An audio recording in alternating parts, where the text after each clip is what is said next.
Olá pessoal, nesse vídeo a gente vai falar um pouco sobre um dos assuntos mais problemáticos que envolve a questão da regularização fundiária. Muitas pessoas têm um sonho de ter um pedacinho de terra como um refúgio da sua rotina, do dia a dia do trabalho, e acabam entrando num pesadelo. Na maioria desses casos, essas pessoas entram de uma forma inocente. Elas não estão cientes da legislação entrando num condomínio rural. O que a gente vai dar ênfase aqui nesse vídeo é exatamente esse ponto que está no tema. Ou você não entra, ou você pelo menos entra consciente dessa situação. Se você comprou uma área, vai estar lá na sua escritura, uma área de terra medindo a metragem, parte de, aí vai estar citando uma área maior em condomínio, e eles frisam encravada em área maior. Então significa que se você registrou a sua escritura, você entrou no condomínio. E isso acontece quase que automaticamente num formal de partilha, onde os advogados não se preocupam em fazer o parcelamento do imóvel e joga todo mundo lá naquela mesma matrícula. E se você for ver na certidão de ônus, vai constar lá, partilha, e vai ter discriminação do quião daquela pessoa. Só para lembrar, eu não sou advogado, tá bom? Eu sou médico veterinário e engenheiro agrônomo. A área que eu cheguei a estudar um pouco mais foi economia e administração rural. Acabei fazendo especialização na área de meio ambiente e também com georreferenciamento de imóveis rurais e urbanos. E hoje, uma das coisas que eu tento fazer é empreender no agronegócio, principalmente com relação às terras. Mas a gente tem que estar ciente da legislação e no Código Civil, Lei 10.406 de 2002, lá no seu artigo 504, fala dessa questão de condomínios. Então eu vou dar uma lida rápida para depois comentar. Olha que interessante, não pode um condômino em coisa indivisível vender a sua parte a estranhos se outro consorte a quiser. Tanto por tanto, o condômino a quem não se der conhecimento da venda poderá, depositando o preço, haver para si a parte vendida a estranhos, se o requerer no prazo de 180 dias, sob pena de decadência.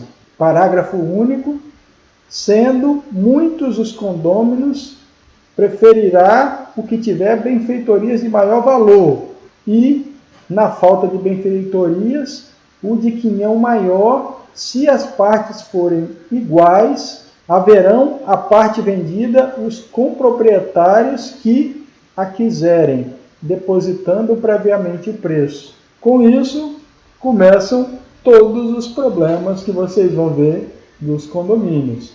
E a gente vê que ninguém é ciente disso quando compra uma área assim. Por isso, pessoal, que é sempre mais importante prevenir. Se você vai comprar uma área, não importa o tamanho, mas ela tem que estar acima de 20 mil metros quadrados para você fazer a escritura, é importante que seja feito o desmembramento. No último vídeo, que eu falei sobre parcelamento de imóveis rurais, eu coloquei esse exemplo. Na escritura, cita uma área de terras agrícolas legítima, medindo aí a metragem do imóvel, e em alguma parte vai ter que constar esse desmembramento. Nesse caso, é citado que o imóvel acima está sendo desmembrado de uma área maior de tantos metros quadrados. Essa palavrinha, desmembrado, significa que você não está entrando em um condomínio. Só que no caso de ser mais de um proprietário, você vai ter que ter a assinatura de todos eles e uma planta da área que vai ser desmembrada e uma planta da área remanescente. Para propriedades onde a matrícula tem mais de 100 hectares, é obrigatório o georreferenciamento do imóvel. E nesse caso, é exigido pelo cartório de primeiro ofício que todos os condôminos assinem no requerimento do georreferenciamento. Então aí vira um trabalho muito mais difícil. Porque se uma das partes não assinar concordando, para onde que vai? Vai ter que ir para um processo judicial. Na minha opinião, pessoal, condomínio rural é igual a uma sociedade limitada.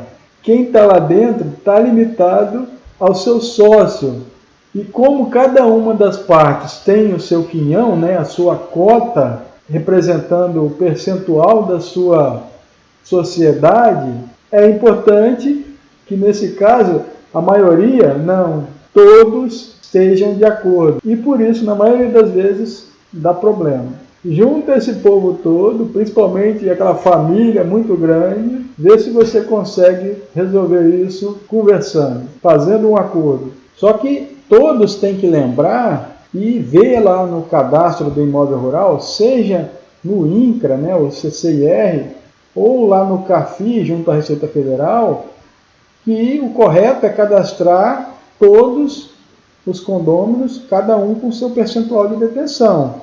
Se você for na Secretaria do Estado da Fazenda para tirar o bloco de notas fiscais, eles só permitem para aquele condomínio um bloco de notas fiscais. E na hora de declarar o imposto de renda, a recomendação que meu contador me passou foi que colocasse a renda de cada uma das partes proporcional ao seu percentual de detenção. E o que acaba acontecendo?